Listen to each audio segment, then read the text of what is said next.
الحمد لله نحمده ونستعينه ونستغفره ونؤمن به ونتوكل عليه ونعوذ بالله من شرور أنفسنا ومن سيئات أعمالنا من يهده الله فلا مضل له ومن يضلله فلا هادي له ونشهد أن لا إله إلا الله وحده لا شريك له ونشهد أن سيدنا ونبينا ومولانا محمدا عبده ورسوله أرسله بالحق بشيرا ونذيرا أما بعد فقد قال الله تبارك وتعالى في القرآن العظيم والفرقان المجيد أعوذ بالله من الشيطان الرجيم بسم الله الرحمن الرحيم إن الله وملائكته يصلون على النبي يا أيها الذين آمنوا صلوا عليه وسلموا تسليما اللهم صل على سيدنا محمد وعلى آل سيدنا محمد وبارك وسلم عليه اللهم صل على سيدنا محمد وعلى آل سيدنا محمد وبارك وسلم عليه اللهم صل على سيدنا محمد وعلى آل سيدنا محمد التي قرنت البركة بذاته ومحياه وتعطرت العوالم بطيب ذكره ورياه. الله جل شانه تعالى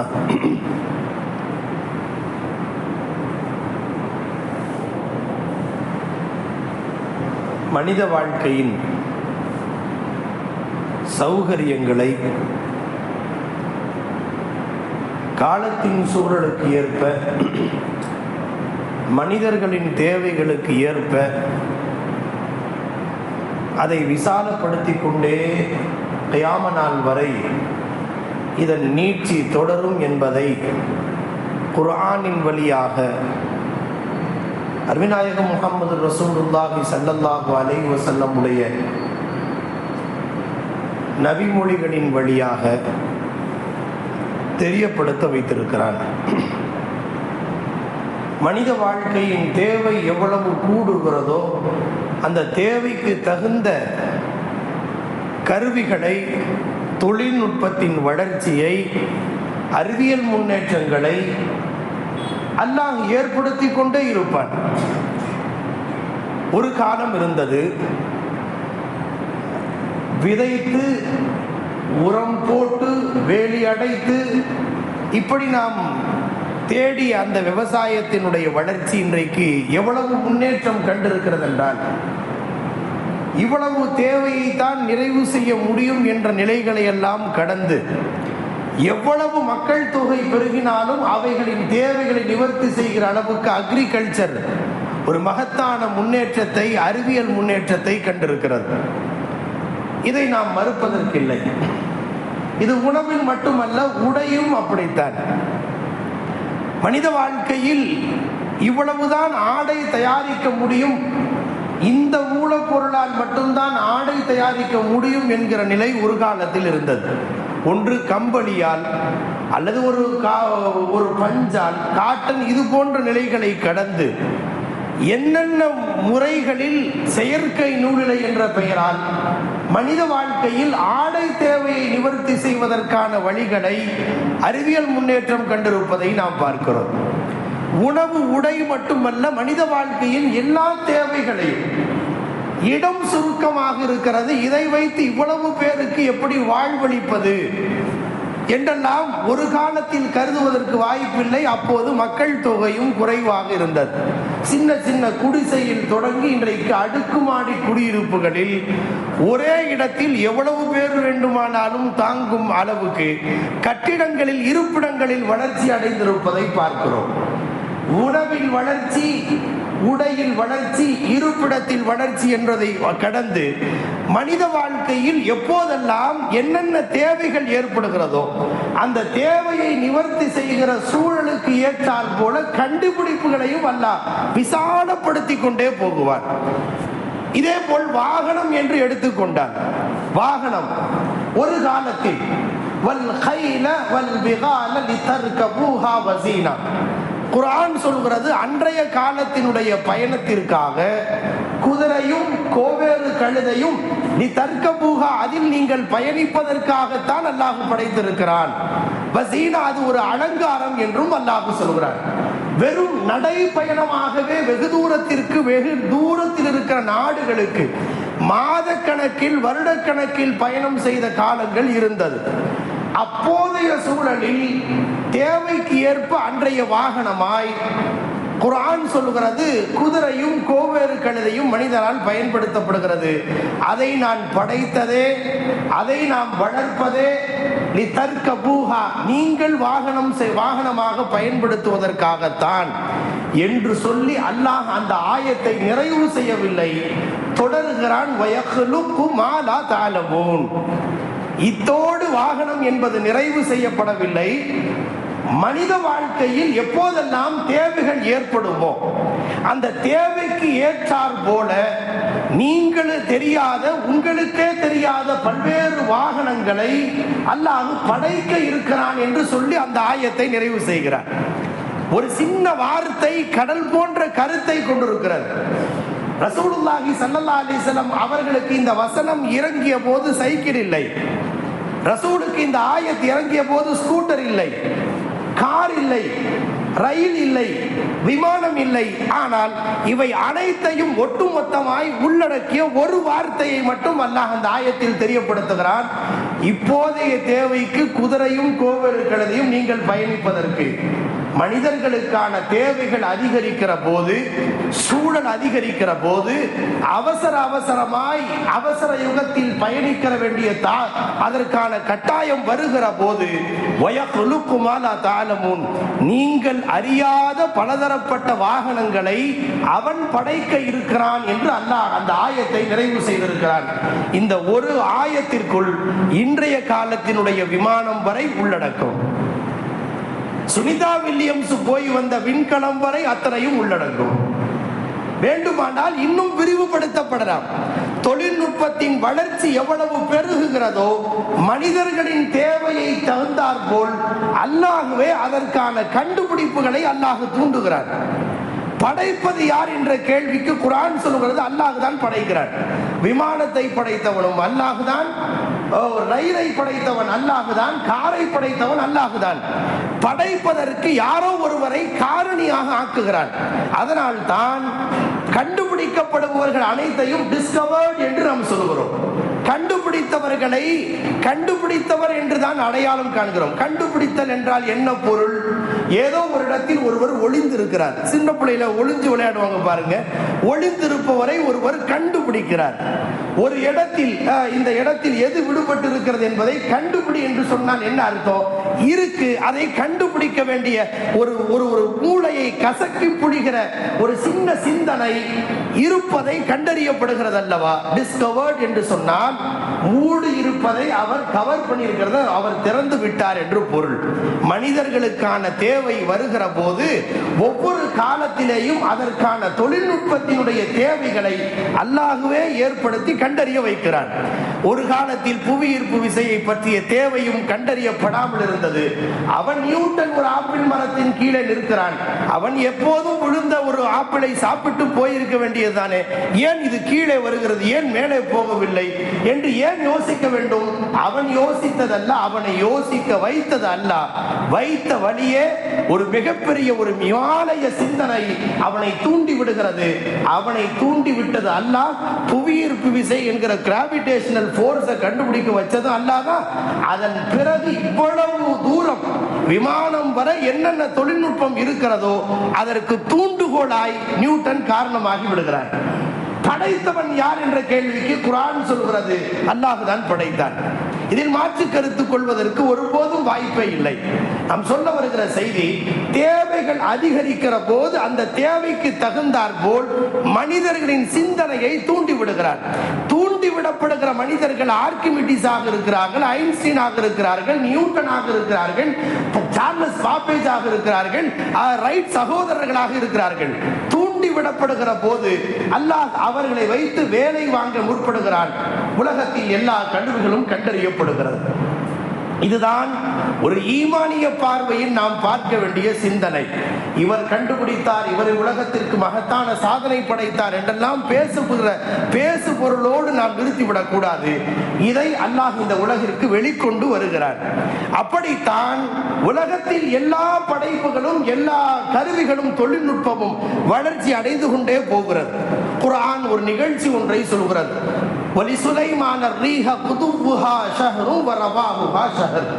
இந்த ஆயத்தில் சுலைமான் அலைஹிஸ்ஸலாம் காலத்தின் நிகழ்ச்சி குர்ஆன் சொல்கிறது. ஒரு 3000 ஆண்டுகளுக்கு முன்னால் சுலைமான் அலைஹிஸ்ஸலாம் அவர்களுடைய ஆட்சி காலம்.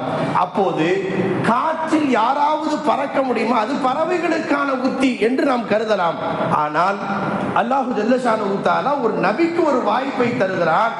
1 மாத கால தூரம் ஒருவர் பயணம் செய்வதை கொஞ்ச நேரத்தில் கொண்டு போய் சேர்க்கக்கூடிய ஆற்றலை, அந்த காற்றையே அவருக்கு அல்லாஹ் வசப்படுத்தி கொடுத்தார். எப்போதாவது தேவை வருகிற போது அதை பயன்படுத்திக் கொள்வார்கள். யாரையாவது கூட்டிட்டு போய் அங்க கொண்டு போய் விடுனா விட்டுருவாங்க, யாரையாவது கொண்டு போய் அங்கிருந்து இங்க கொண்டு ஷிஃப்ட் பண்ணுனா பண்ணும். அப்படி காற்றையே அல்லாஹ் வசப்படுத்தி கொடுத்தார். முஸன்னஃப் அபீ ஷைபாவிலே ஒரு நிகழ்ச்சி ஒன்று வருகிறது. ஒரு அழகான நிகழ்வு, அதில் ஒரு மிகப்பெரிய படிப்பினையும் இருக்கிறது. ஒரு தாவூத் அலைஹிஸ்ஸலாம் காலத்திய ஒரு அமைச்சர், எப்போதும் அரசருக்கு அருகிலேயே அமரக்கூடிய பிரபலமான அமைச்சர். அந்த அமைச்சர் தாவூத் அலைஹிஸ்ஸலாத்தின் வஃபாத்திற்கு பிறகு சுலைமான் அலைஹிஸ்ஸலாம் காலத்திலேயும் தொடர்கிறார்.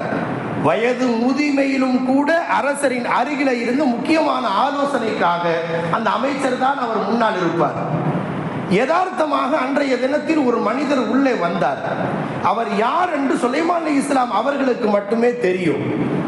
வந்தவர் அருகில அமர்ந்திருக்கிற அமைச்சரை கூர்ந்து கவனித்தார். அவருடைய பார்வையை கவனித்த போது ஏதோ அவருடைய பார்வை இயல்பாகவே அமைச்சரை திடுக்கிட வைக்கிறது.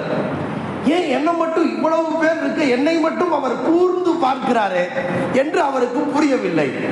மீண்டும் மீண்டும் அவர் கூர்ந்து கவனிக்கிறார். அவருடைய பார்வை அமைச்சரை திடுக்கிட வைக்கிறது. சற்று நேரத்தில் வந்தவர் அவர் போய்விட்டார். வந்த உடனே சுலைமான் அலைஹிஸ்ஸலாம் கிட்ட கேட்கிறாங்க அந்த அமைச்சர், வந்தவர் யார்? புதிதாக தெரிகிறது. வந்தவர் உங்களிடம் சில விஷயங்களை பரிமாறினார், போக வேண்டியதுதானே, என்னை மட்டும் ஏன் இவ்வளவு கூர்ந்து கவனிக்கிறார்? அந்த மனிதர் வந்த நேரம் நண்பகல் நேரம், லுஹாவுடைய நேரம். லுஹருக்கு சற்று முன்பு அவர் வந்திருக்கிறார். சொன்ன உடனே இவருக்கும் புரியல, யார் இவரு அப்படின்னு சொல்லி கேட்டார். சுலைமான் அலைஹிஸ்ஸலாம் சொன்னாங்க, பொதுவாகவே மலக்குகள் தேவைக்கு ஏற்ப மனித உருவில் வந்து நபிமார்களிடத்தில் செய்திகளை சொல்வதுண்டு. நபிநாயகம் ஸல்லல்லாஹு அலைஹி வஸல்லம் வாழ்க்கை வரலாற்று குறிப்பிலும் கூட ஹஜ்ரத் ஜிப்ரீல் அலைஹிஸ்ஸலாம் மனித உருவில் வந்து 3 கேள்விகளுக்கு ஒரு செய்தியை சஹீஹுல் புகாரி உள்ளிட்ட எல்லா கிரந்தங்களும் இடம்பெற்றிருக்கிறது. அதுபோல் அன்றைய தினம் மலக்குல் மௌத்திற்காக நியமிக்கப்பட்டிருக்கிற மலக்குல் மௌத்தாக இஸ்ராயில் அலைஹிஸ்ஸலாம் அவர் மனித உருவிலே வந்தார். இவரை உற்று நோக்கினார். இதைத்தான் தகவலை சொன்ன போது இவருக்கு மரண பயம் ஏற்படுகிறது. அரசரே, எனக்கு ஒரு சின்ன வாய்ப்பு, எனக்கு ஒரு சின்ன உதவி செய்யணும். என்னன்னு கேட்டாங்க. நீங்கள் எப்படியாவது காற்றை ஏவி இந்த இடத்திலே வெகு தூரத்தில் கொண்டு போய் என்னை விட்டு விடுங்கள் என்பதாக அவர் சொன்னார். சரி என்று சுலைமான் அலைஹிஸ்ஸலாம் காற்றை ஏவுகிறார்கள். முஸன்னஃப் இப்னு அபீ ஷைபா இன்னும் பல்வேறு தஃப்சீர் இடம்பெற்றிருக்கிற ஒரு செய்தி அது. காற்றை ஏவினார்கள். இவரை இந்த இடத்தில், இந்தியாவினுடைய இந்த பகுதியில வெகு தூரத்திற்கு கொண்டு போய் சேர்த்து விடுங்கள் என்று காற்றுக்கு உத்தரவிட்டார்கள். காற்று அவரை கொண்டு போய் அங்கே விட்டது. மறுநாள் காலையிலே மலக்குல் மௌத் மீண்டும் மனித உருவிலே சுலைமான் அலைஹிஸ்ஸலாம் அவர்களை சந்திக்க வருகிறார்கள். நேற்றைய தினம் என் அருகிலே இருந்த அமைச்சரை அப்படி கூர்ந்து ஏன் கவனித்தீர்கள் என்று நான் காரணம் கேட்கிறேன் என்ற போது சுலைமான் அலைஹிஸ்ஸலாம் அவர்களிடத்தில் மலக்குல் மௌத் பதில் சொன்னார், நான் லுஹாவுடைய நேரம் நண்பகல் நேரத்தில் உங்கள் அமைச்சரவையில் நான் ஆஜரானேன். உங்கள் அருகில இருந்த அமைச்சருக்கு ஒரு குறிப்பிட்ட இடத்தை அல்லாஹ் நிர்ணயம் செய்து லுஹருடைய நேரத்தில் அல்லாஹ் அவருடைய ரூஹை வாங்க வேண்டும் என்று நிர்ணயம் செய்திருந்தார். திடீரென்று உங்களுடைய அமைச்சரவையில் அமர்ந்திருக்கிறார், அல்லாஹ் உத்தரவிட்ட இடமோ வெகு தூரம், இங்கே அமர்ந்திருக்கிறாரே, இவர் எப்படி அங்கே போகுவார் என்று எனக்குள் தடுமாற்றம் ஏற்பட்டது. அதனால் அவரை அவர்தானா என்று நான் கூர்ந்து கவனித்தேன். பிறகு அல்லாஹ்வுடைய உத்தரவுப்படி சரியாக நான் அந்த இடத்திற்கு போய் சேர்ந்தேன். அவரும் என்னை எதிர்பார்த்து கொண்டிருந்தார். நான் அவரை ரூஹை வாங்கிவிட்டேன் என்று சொன்ன செய்தி தப்சீரில் இடம்பெற்றிருக்கிறது. இங்கே நாம் கவனிக்க வேண்டிய 2 செய்திகள். சுலைமான் அலைஹிஸ்ஸலாம் அவர்களுக்கு காற்றை அல்லாஹ் வசப்படுத்தி கொடுத்தான். காற்றில் ஒருவர் பயணிக்க முடியும் என்கிற ஒரு செய்தி 3000 ஆண்டுகளுக்கு முன்பே இது போன்ற போயிங் விமானத்தில் போன்றதற்கான ஒரு முன்மாதிரியை குர்ஆன் தெளிவுபடுத்தி விட்டது. அதன் பிறகு அதன் வழித்தோண்டலாகி பல்வேறு கண்டுபிடிப்புக்கு பிறகு இப்போது அதனுடைய வளர்ச்சி, தொழில்நுட்பத்தின் வளர்ச்சியை நாம் கண்டிருக்கிறோம். ஆனாலும் ஒரு விஷயம் மட்டும் உண்மை, அல்லாஹ் நிர்ணயம் எது செய்கிறானோ அந்த நிர்ணயத்தை யாராலும் மாற்ற முடியாது என்பதை நிரூபிப்பதற்காக ஒவ்வொரு காலத்திலேயும் ஏதாவது ஒரு சில கோளாறுகளை ஏற்படுத்துவான். அந்த கோளாறுகளுக்கு மனிதர்கள் பேசு பொருள் காரணம் என்ன சொல்லுவாங்கன்னா, அதற்கு தொழில்நுட்ப கோளாறு என்று சொல்லுவார்கள். அது ஒரு டெக்னாலஜியில் ஏற்பட்ட ஒரு சின்ன மிஸ்டேக். இது மனிதர்கள் சொல்லுகிற காரணம். இந்த காரணத்தை சொல்லி தப்பித்துக் கொள்கிறார்கள். ஆனால் இறைவனை நம்பிய இறை நம்பிக்கையாரின் பார்வை என்னவென்றால், தொழில்நுட்ப கோளாறு என்பதை கடந்து அல்லாஹ்வின் நிர்ணயம் என்பதை நாம் நம்பியாக வேண்டும். 241 பேர் 242 பேரை சுமந்து கொண்டு ஒரு விமானம் பயணிக்கிறது. இதை பற்றி அல்லாஹு ஜல்ல ஷானஹு தஆலா குர்ஆனில் இதற்கான ஒரு நிகழ்வை, இது எப்படி எல்லாம் காற்றில் மிதக்க முடியும் என்பதை பற்றி குர்ஆனின் 2 இடங்களில் வேறு வேறு தகவல்களை சொல்லி, காற்றில் பறக்க முடியுமா, காற்றில் ஒருவனால் மிதக்க முடியுமா என்கிற கேள்வி மனித அறிவில் ஒரு தோன்றுதலாய் 1400 ஆண்டுகளுக்கு முன்பே ஒரு செய்தியை அல்லாஹ் சொல்கிறார். அவலம் யரௌ இல தய்ர், பறவையை நீங்க பார்க்கலையா? அவலம் யரௌ இல தய்ர், பறவையை நீங்க பார்க்கலையா? அதை சொல்லிவிட்டு அல்லாஹ் குர்ஆனின் 2 இடங்களில் ஃபீ ஜவ்விஸ் ஸமாவாதி ஃபீ ஜவ்விஸ் ஸமாஇ முஸக்கராத்தி, வசப்படுத்தப்பட்ட நிலையில் அது வானத்தினுடைய ஆகாயங்களில் பறந்து கொண்டிருக்கிற அந்த பறவையை நீங்கள் பார்க்கவில்லையா? அது தானா பறக்கல. மா யும்சிகுஹுன்ன இல்லல்லாஹ், அதை மேலே இருந்து கீழே விழாமல் தடுத்து பிடித்துக் கொண்டிருப்பது அல்லாஹ் என்று வேறு யாரும் இல்லை என்று அல்லாஹ் சொல்கிறார். உலகத்தில் எந்த பறவையாக இருந்தாலும் பறக்கிற போது அது வேகமாக சாஃபாத்தின் வயக்கம் விதுன, அது ரெக்கையை சற்று விரித்தும் சற்று மடக்கியும் தான் அது பறக்க ஆரம்பிக்கும். எந்த பறவையை சற்று யோசித்து கவனித்து பார்த்தால் பறவை எப்படி பறக்கும் என்றால், அது பறக்கிற போது சற்று ரெக்கையை விரிக்கும், மீண்டும் மடக்கும், விரிக்கும், மடக்கும். இது உயரத்தில் போறதுக்கான முன்மாதிரி. இந்த ரோல் மாடல் தான் இன்றைக்கு போயிங் விமானம் வரை அத்தனை விமானங்களுக்கான ரோல் மாடல். இது பறக்கிற போது ரெக்கையை சாஃபாத்தின் வயக்கபிதுன குர்ஆன் சொல்லுகிறது. அந்த ரெக்கையை விரித்தும் மடக்கியும் அப்படியே பறக்கும். ஒரு ஸ்டேஜுக்கு பிறகு மேல பறந்துருச்சுன்னு சொன்னா, அந்த பறவைகளை, கழுகு, பருந்து போன்ற பறவைகளை பார்த்தால் அதன் பிறகு அது ரெக்கையை ஆட்டாது, அப்படியே தன்னுடைய ரெக்கையை விரிவாக விரித்து வைத்திருக்கும். அது காற்றில் மிதப்பதை போலத்தான் நமக்கு தெரிகிறது. இதைத்தான் அல்லாஹு ஜல்ல ஷானஹு தஆலா குர்ஆனில் சொல்கிறான்.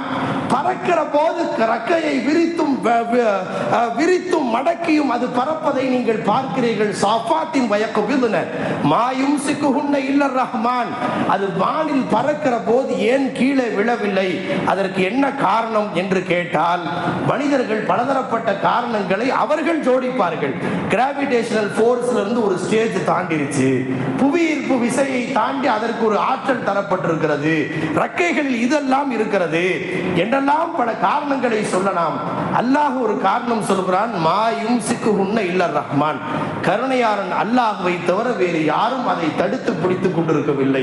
உலகத்தில் காக்கைக்கும் பருந்துக்கும் மட்டுமல்ல, உலகத்தில் எவ்வளவு விமானங்கள் இயக்கப்படுகிறதோ எவ்வளவு விமானிகளோடு அந்த விமானம் பறக்கிறதோ, அது ஹஜ்ஜுக்கு பயணிக்கிற விமானமாக இருக்கலாம், லண்டனுக்கு பயணிக்கிற விமானமாக இருக்கலாம், அது உல்லாச விமானமாக இருக்கலாம், பெருமை சேர்க்கிற விமானமாக இருக்கலாம், போருக்கு புறப்படுகிற விமானமாக இருக்கலாம், உலகத்தில் எதுவெல்லாம் பறக்கிறதோ அது பறவைக்கு மட்டும் சொல்லப்பட்ட ஒரு வாசகம் அல்ல. உலகத்தில் பறக்கிற எல்லா விமானங்களையும்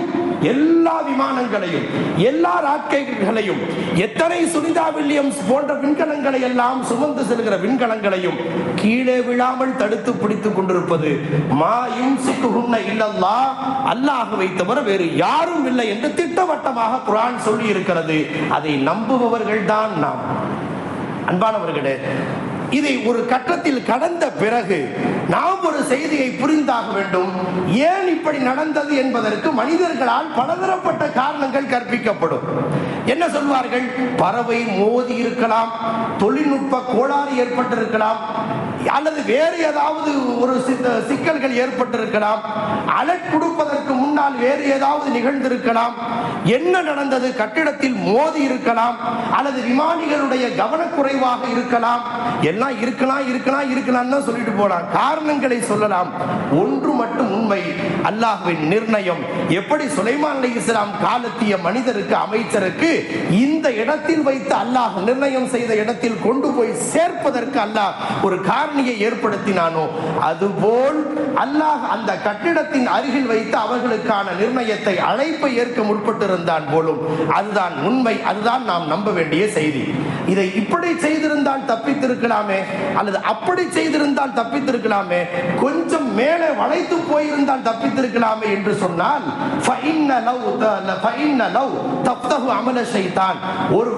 ஒரு அசம்பாவிதம், ஒரு இன்சிடென்ட் நடந்த பிறகு நாம் கருத்து சொல்கிறோம் என்ற பெயரில் ஈமானுக்கு முரணான கருத்து சொல்லக்கூடாது என்று ஸல்லல்லாஹு அலைஹி வஸல்லம் சொல்கிறார்கள். குல் கத்தரல்லாஹு வ மா யஷா, என்ன அல்லாஹ் நிர்ணயித்தானோ நடந்து விட்டது.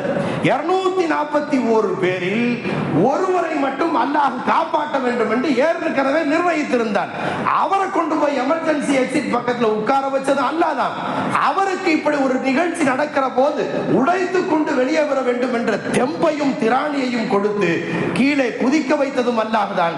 குதிக்கிற போது சரியாக மணலில் மேட்டில் குதிக்க வைத்து காப்பாற்ற வைத்தது கூட அல்லாஹ் தானே. அல்லது விழுகிற இடத்தில் வேறு ஏதாவது இருந்து அவர் உயிர் பிழைக்க வழி இல்லாமல் போயிருக்கலாம் அல்லவா?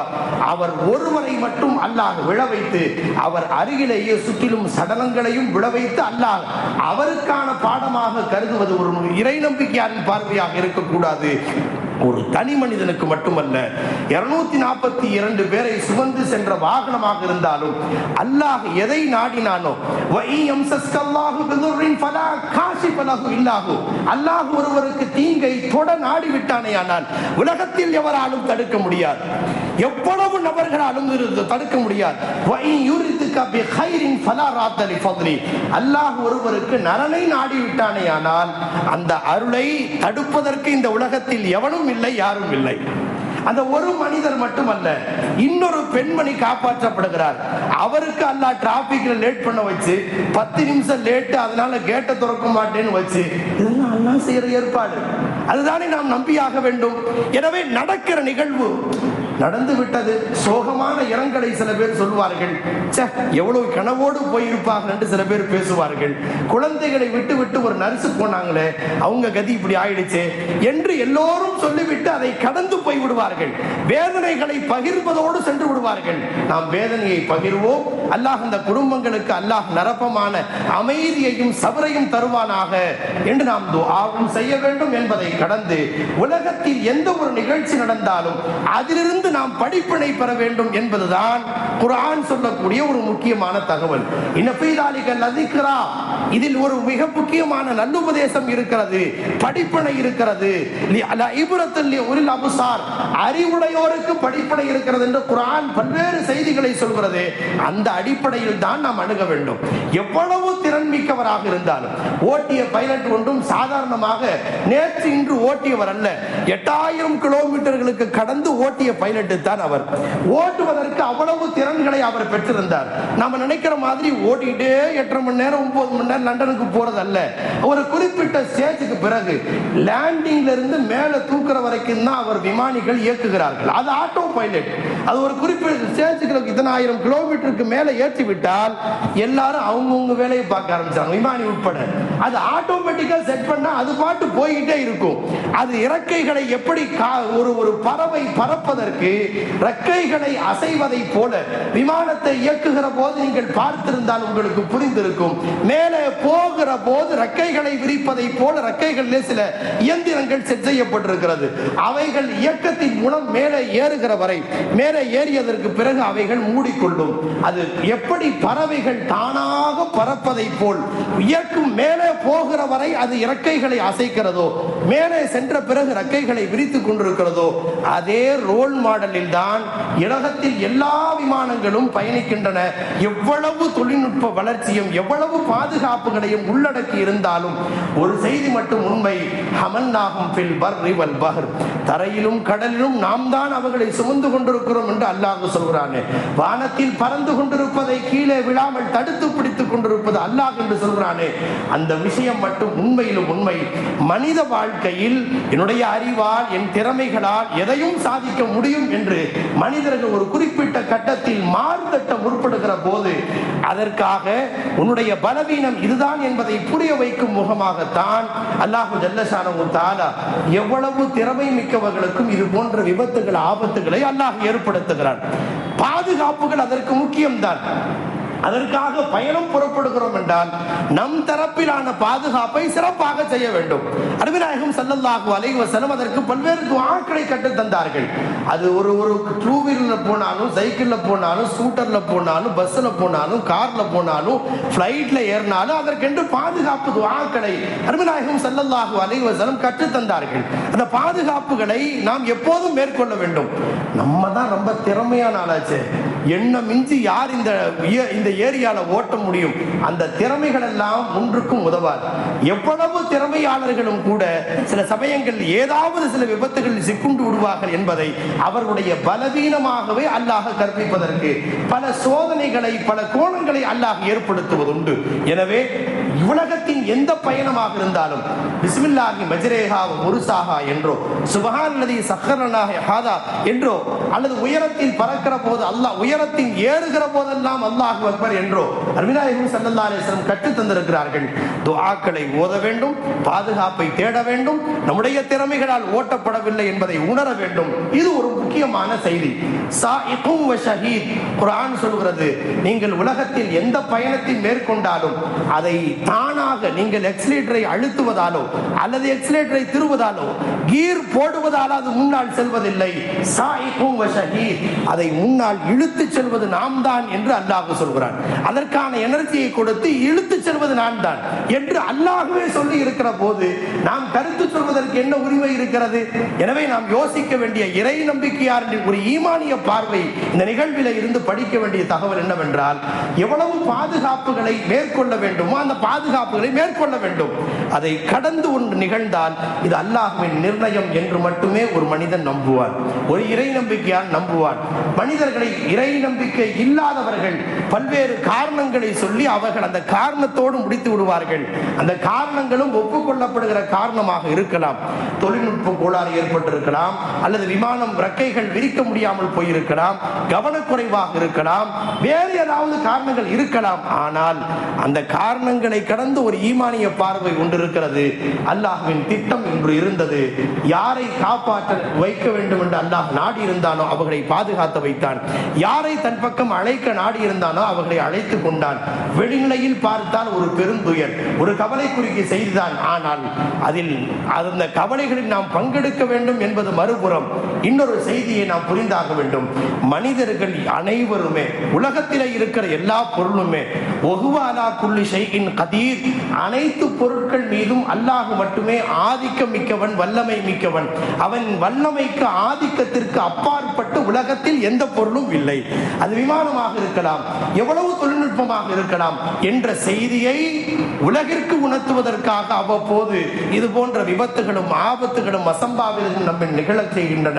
அல்லாஹ் ஜல்ல ஷானஹு தஆலா பெருந்துயரில் சிக்கி இருக்கிற குடும்பத்தாருக்கு சபரை அல்லாஹ் அருள் புரிவானாக. இது போன்ற அசம்பாவிதங்கள் இது இனியும் நடக்காமல் அல்லாஹ் பாதுகாப்பை வழங்கி அருள் புரிவானாக. நம்முடைய பிரயாணங்களை பாதுகாப்போடு அமைத்து அல்லாஹ்வின் உதவி நாடி பயணம் புறப்படுகின்ற பிரயாணமாக நம்முடைய பயணங்களை ஆக்கிக் கொள்ள அல்லாஹ் தௌஃபீக் செய்வானாக. இறை நினைவோடு போகக்கூடிய பயணங்களை அல்லாஹ் நமக்கு தந்தல் புரிவானாக.